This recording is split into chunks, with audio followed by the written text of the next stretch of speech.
ஒரு வலிமா, விருந்து ஏதேனும் ஒன்றுக்காக நாம் அழைக்கப்பட்டால் தயவு செய்து இந்த விடயத்தை நாம் கவனத்தில் கொள்ள வேண்டும். குறிப்பிட்ட சபைக்கு நாம் ஒரு முக்கியமான அங்கத்துவராக இருப்பின், நாம் செல்லும் வரையில் அங்கே உணவு பகிர்ந்தளிக்கப்பட மாட்டாது என்றிருப்பின், சற்று நேரத்தோடு நாங்கள் செல்ல வேண்டும். உரிய நேரத்திலாவது நாங்கள் செல்ல வேண்டும். ஏனென்றால் அங்கே உணவுக்காக, விருந்து உபசாரத்துக்காக வந்திருக்கக்கூடிய மனிதர்களில் பலதரப்பட்ட மனிதர்கள் இருப்பார்கள். அவர்களில் பலதரப்பட்ட நோயினால் அவதிப்படக்கூடியவர்கள் இருப்பார்கள், வயது முதிர்ந்தவர்கள் இருப்பார்கள், சிறுவர்கள் இருப்பார்கள். யாராக இருந்தாலும் பசி என்று வருகின்ற நேரத்தில் உணவும் தயார் என்ற நிலைமையில் அதனுடைய வாசனை வீசிக்கொண்டிருக்கிறது.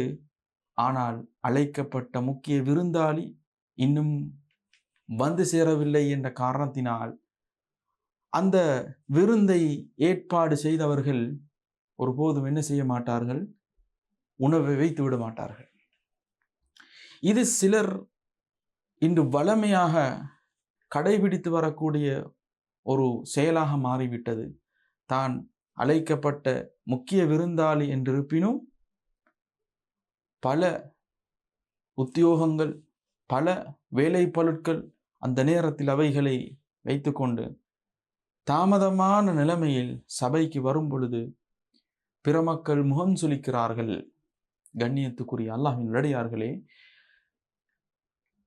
தொழுகைக்கு அழைப்பு விடுக்கப்பட்டிருப்பினும், இக்காமத் கூறப்பட்டு விட்டாலும், உணவு தயார் என்றிருப்பின் நீங்கள் உணவை முற்படுத்துங்கள்.